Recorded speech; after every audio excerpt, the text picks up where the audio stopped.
shaqeynayo wax la oran jiray waxbarashada haweenka oo ay xawo aadan ay maamulka wasaaradda waxbarashada ka tirsanay waxaan loo kaga diray waxbarasho Hindiya ka nimid 89kii markii aan Hindiya ka nimid oo waxbarashadii soo dhameysanay waxay ahayd xilli xaalad u sakacsanay oo aad moodid in muxuu ahaayay isbedelkan hadda dhacay iyo dagaalada ay soo socdaan marka shaqadii dib ugu noqon markaas xoogaa waxa soo bilbilowday ururadii localka ahaa baa 1 iyo 2 iyo 3 markaas bilbilowdeen Allah u naxariisto gabar la oran jiray Safiya Maxamed Cagmadhige ba waxay ka shaqeynaysay Jowhar urur waxay bilowday markaas la Samayeel bay waxay tiri caasho Hindiyaad ka timid oo Hindiyana waa meelaha ruralka barnaamijkaas rural development baan xoogaa soo barbaranay bal qolyahaas aan ka shaqeeyay raac marka waa raac jirnayo markaas fresh baan ahay dhalinyaro yani marka waxyaabihii aan soo aragnay waxa aragnay ma ogtahay reer baadiye inta arigii soo xareeyo oo geeli soo xareeyo oo muxuu ahaay beertii soo qoda habeenkii markay yimaadaan jaacad aadaya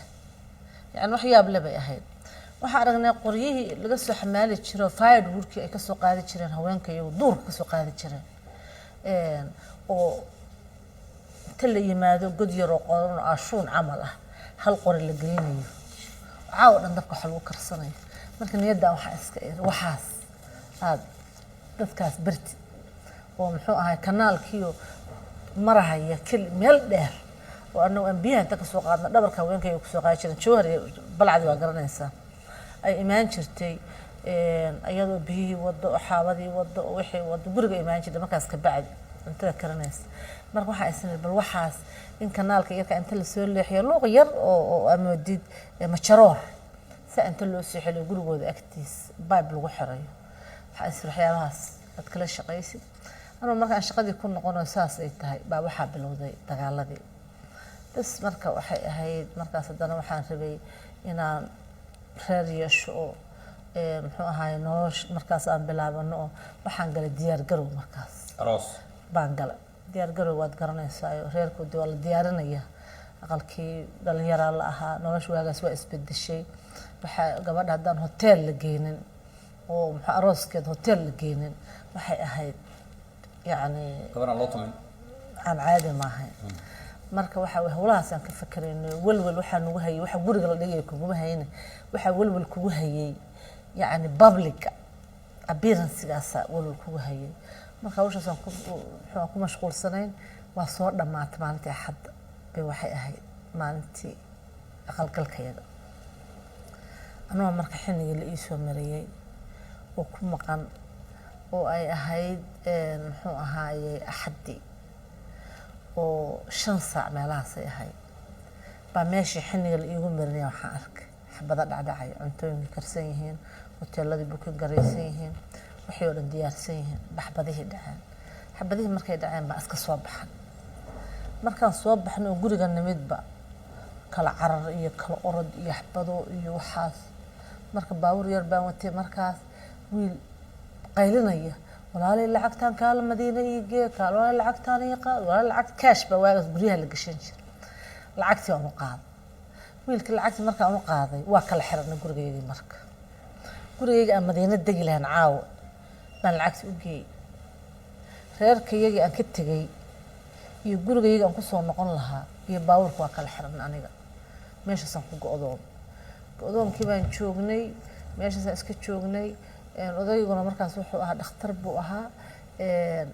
istaalka waxa la keenay dhaawac tirada badnaa isagoo dhaawac ku go'doon dhaawacaas markii waa kala go'doonay halkaas aan kala joognay 12 bari oo dagaal ku socday gurigaygu wuxuu ahaa meel muxuu ahaayay meel la diyaariyo qurux loo diyaariyo nidaam loo diyaariyo waxay noqotay xiriq xooti oo lagu soo qaxo guriga aroos alaabta qaasiin alaabta la soo reeso qolo walba xoogay la soo qaxday dhabarka soo saaratay ay meel ka dhigato oo sheekadaas filinkaas waa xirnay marka halkaas aan ka tagnay marka sidaan u joognay Madiina dagaal kuma joogin Madiina dagaalka soo gaaray dagaalkii markuu soo gaaray waan soo agdagay irid darashadaha meelahaas oo dhan la ka soo degay si aan uga baxna malaha gurigii aakhirkii waxay noqotay nasiib guri ololahayo inta masax ku dhacay baa loo yaacay xoogaa yar waxaan albaabka ka banaan baabuurkii wixii ku jira ka cararna guriga marka kismaayaan su'aal baabuur waxaan soo raacay 300 qof saaran tahay 300 qof oo saaran lugta meelahaas uga dhigtid ma lahayn anu waxaan qorqori jiray waagaas marka buug xanaada caruurta iyo hooyada iyo gudniinka iyo buug la oran jiray child birth picture book oo macnaha ilaa iyo ilmuhu markay uurka galaa ilaa muxuu dhashaan yaani processka ay maraan fikirkaas aan hayst marka laba naagood baa noogu foolatay gaari korkiisa markay ku foolatay naaga badan baa saaran anigu marka lugtayda meelay jidha ma qaab inkastoo dhuubnaa oo aan boos weyn u baahnayn haddana lugtayda 5 qof baa ku fadhiday lugta kale 5 qof baa ku fadhiday gabadhii marka waxay samaysay laba gabdho dumaraha fooshay labadii dumarka waxaa la gabdhaha dhaliya gabdhaha see loo dhaliya dumarkii waxay dhahan maya waligay gabar ma dhalin waligay dumar ma dhalin markay dhaheen baa waxaan ku iri ana dhalinay ii soo saar waa xasuusan nalkan loo ku ifi niman baan loo ku ifi tooshka ii hayay anuu marka practically wali wax uma dhalin laakiin wixii aan qorqori jiray kaliya baan ka xisaabanayaa labadii gabdho loo wiil iyo gabar ba ii dhaleen gabadhii hadda garaway joogtaa gabadhan gaariga kaga umuliyay garaway joogtaa iyadoo naag weyn ah wiilkeena ma aqaano meel jiro laakiin waxay ahayn alxamdulillah naag hore u soo dhalnay waa weyn oo ma aragtay yaani kala sahlayna hadii gabar igu soo aadami lahayd xaaladu adkaan lahayd kismaayaan tagna markaan jid ku sii jirnay galabaan waxa marka baxnay galabta habeen baa ilaa galabtii dambe sii soconay baabuurku waa baabuur weyn 300 qof buu wadaa waa ciirciiraya dhaqaaqi maya marka waxaan aragnay geedihii mooska cambaha leenta waaweynaa oo la jaray salka jag urgeedahan maxaa loo jaray geedahan dawladda lahayd geedii waa la jaray dadka qaarna halkaas u socda qaarna xafka u socda isdhaafiya waxaas aad baan walwalay niyad xumo badan baa iga muuqatay dharmaana wadan hooyaday iyo walaalahay baa iga sii horeeyay waxa iga sii horeeyeen waxay ahayd soo baxbay dhaheen waa diiday waa isadkay waxa isir xooga ama dagaalada iyo dhamaadaan ba ugu tagay qol yar iyagu degan habeenkii marka u hoyday dadku kama lagama sheekeyn karo dariiqaday farfadhiyaan darbiyaday farfadhiyaan meelahay taagan waa socdaan waa xagga loo kala socdaa habeenkii markaan tagaa waxaa la yiri istiyaari bris waxa raacaysan doonta adii gabar walaashay daluul la dhaho oo hada Minneapolis degan labadina waa baxaysan ya laba gabdhood adeerkay dhalay afartii naasa baxay doon yar baa leedin soo helay waxa aadaysan Mombasa iyo halkaas markaan desperate baan ahay I don't care hadii la baxo iyo hadii la joogo iyo wax iga yaalo qolkan baaba iska yar bacda waxaan ku watay aan muxuu ahaa qaar u soo jeexay gabdhihii umulay aan go'sariyeed baan huwanaa marka jab baan u jeexay labadoodii jab baan reebtay jabkaas aan wata iyo mara kaliya aan qabo marka anigu in halkaan la joogo iyo in meel kale la joogay ma kala jecel waa israacnay marka waxaan aaday doonta markii doonta u sii soconay halkaan waxa daadsan 10 qoys halkaan 10 qoys marka waxaan saa u agmarna dad saa wada qaliban oo la xala dhintay 4 meelahaas iyo hal qof oo dhex fadhiyo leecleecahaya marka gabadha leecleecaysa ma ka nool reerka gabadha ku soo leexday waa fiirshay qof nool waay dad kale aan fiirshay waa dad dhintay waa 3 cunug iyo hooyadood oo dhintay gabadhii baa laga istaagay waa fiirshay qof aad u hadlaysa ma laakiin qof nool oo isha kaliya ka fiirinayso nafta ka sii socoto niyada waxa iska irhatagina gabadha yarta badbaadi oo qaad biyo yasi la cunaba meel kuma ogiyo biyo iyo wax sii oo qaad marka hooyaday iyo walaashay iyo gabdhii kale oo raaci lahaa iyo kulligood baan waxaan ku iri naasar doonti waa baxayso oo laga daba dhawaaq wax badan baa laga daba dhawaaqay marka ma raacin meesha isku adkeeyay markii laga daba dhawaaqay la soo noqdo waxa ku anu biximayo maxaa ku dhacay biximayo waa joogaya maxaa u joogaysaa maya waxa u joogayaaba gabadha anaga ka ballan qaadayna inaan qaadno oo ku hayno mayba gabadhan haynaya gabadhii baan qaaday waa diiday 3 kale waa la saaray doonti keligii waa soo noqday gabadhii waa soo qaatay gabadhu waa 13 jir haddii caadi tahay ma qaadi kareen laakiin qof yani u muuqata ilmo yar u muuqata waa soo qaaday qolkii baan keenay aniga Leyla ma hadlayn reerkoo dhan disparate bay iga ahaayeen gabadhii biyaan ku shubay waxaan ku soo xuxeeyay ku waxay ilaa si fiican u kala qaaday sidii baan u haystay gabadhii xoogaa ayaa markay soo noolaatay baa waxaan go'aan ku gaaray mar haddaan safarkii ka baaqday dadkan meelaha daadsan in aan u shaqeeyo waa u tagay waa fiiriyay dadku wax la qiyaasi karo maaha waxaan raadishay meelan ku ururiyo haddaan ku ururiyo laftirkoodu waxaan ka baqay in muxuu ahaayey daacuun ku bilowdo ilaa hadda meelay ku kala firidsan yihiin inteeda kale gurigi waa wada buuxaa xeryo waxaan soo arkay xero la dhihi jiray xerada hargaha iyo saamaha iyo xero la oran jiray xerada hilibka warshada hilibka oo labadaba qashin nooga cararay qashinkii baa marka waxaan dad baan raadishay qashinkaan kaale gurnay kaale dadkaan meeshaan ku aruurinay qashinkii baan raadinaynaa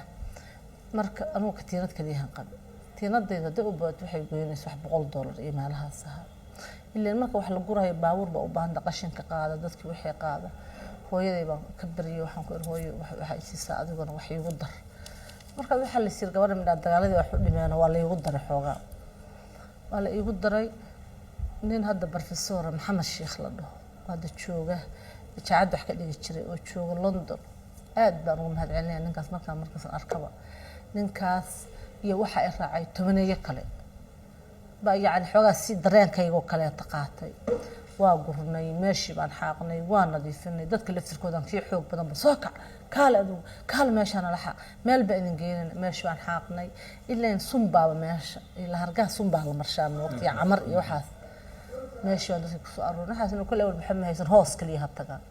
hooskoodii bay tagaan markaas waxaan bilownay istiraatiijiya inaan soo tuugsano xusu aroorino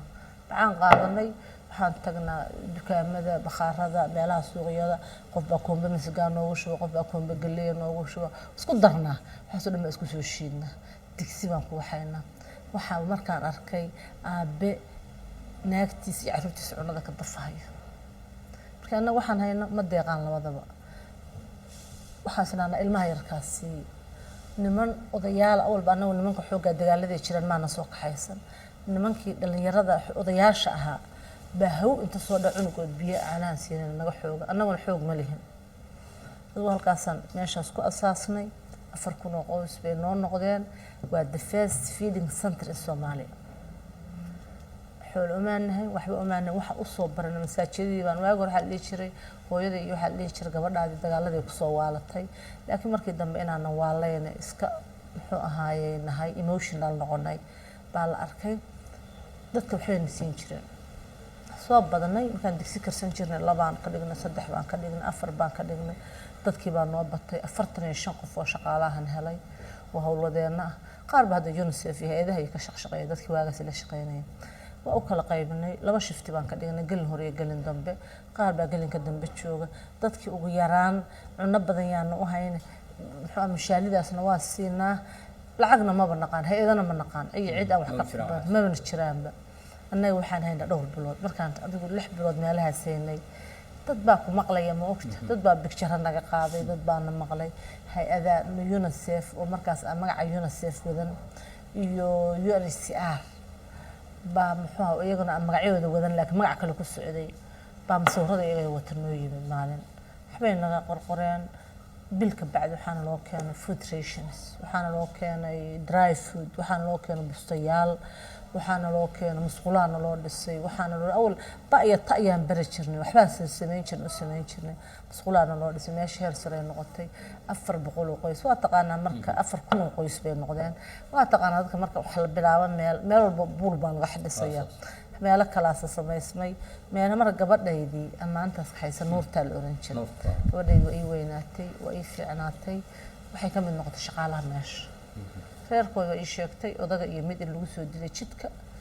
dadku waa laayay odaga iyo muxuu ahaay wiil intay ka soo socdeen beeraha bay dhinteen oo la dilay intaana gaajo u dhintay reerkana ayda ka hartay gabadha marka meesha joogtay anigu marka waxa ii ahayd gabadhaydii weynaatay iskool dhigatay farta taqaana gacan yaro fiican ii ah buugtayda iyo waxayga ii aruurisa yacni ma malayn ka dhisa ii ahay iga naxda muxuu ahaaye xokayn fiican ii ah marka maalin dambe muxuu dadka xataa shiftiga la qorqorayo qorta wax ka qorta nidaamisa war baa baaqatay shiftiga habeenkii ku qoray anigu xataa umayda uma ogoleen maadaama reer dhan ay ka hartay shiftiga habeenkii bay joogtay waxay ahayd mar la qabsanayay oo xaaladdu soo xumayd oo tensionku badnaa oo balaayo jirtay gabadhii habeenkii xerada marmar baa loo soo dhici jiray waa la soo dhacay niman waa naago dumar badan bay kufsadeen she was one of them dumarkii qaar waa dhintay qaar waa ka kaceen iyadu waxay ka mid nahay dadkii aan aad ugu dadaalo dhakhaatiirtii iyo dadkii iyo ummaddii oo dhan macnaha nuurta caashageel gabadheedii waa dhimatay nuurta waa dhimatay kursigaasi u dhimatay markay nuurta aniga dhimatay meeshuna xaaladeeda soo xumaatay dadkiina xoogaa recovery sameeyeen waxaan go-aan ku gaarnay dadkan inay u baahan yihiin lifekooda in lagu cesho oo wax gacanta laga siiyo isxu u tireen hay-adihii markaas aan isla shaqeynayna waxaan ka codsanay dadkan in repatriation loo sameeyo ku xoololeydahaana waxaa loo gaday dhowr iyo 10 neef baa la ceshay volunteer kuwii lahaa beerahana waxaa la siiyey seeds iyo tool iyo waxaas iyo xoogaa lacag iyo waxaas la siiyey waa la ceshay waxaa ka haray dad yar annagana waxa weeyaan xoogaa halkaas aan uga soo tagnay intaas branch baan ku reebnay marka urur marka la dhigi jiray Somali Women Concern oo markii hore xawa aadan bilowday magaciisaan ku shaqeynay waa soo kacnay anu waa ka soo guuray xoogaa waa ka niyad jab Soomaaliya dhan garow soo wareegay garow markaas waxay ahayd marka garow saas kuma soo wareegay Kismaayo annaga marka waxaan u dhacay dehydrated baan noqon waa jiray markaas meesha la qabsanayay Nairobi baa loo qaaday odagayga asaguna wuxuu ahaa joogay isbitaalka maalintii 20 qof 40 qof 50 qof marba 80 qof la qalahay dhaqaatiir qaliino badan ma joogin asaguna halkaas ku joogay asagana nin uu qalay oo inta burburay gacmaha la goynaya oo gacmaha laga goyn mayo aniga hal ii daayo baa wuxuu yiri layga furo Salimay dhakhtarkii baa wuxuu yiri yaan layga furin feerahan iyo caradan isku jajab waxba la jari mayo yaan layga fursiyo ma asaga la furi mayo burbu inta qaato halkaan dhigta gacan u banaan qof u dirsaday baa subaxii markuu iyadu halka ku dhuftay madaxa barso meesha ku soo ilaa dadku naf ma wada hayaan oo si u taagay ma naftu ka dhacay anigana saaxara isu taagnaa aan dehydrated noqdo marka labada iyada diyaar ay CRC baa naqaatay markii naqaaday Nairobi la geeyo oo laba bari joogno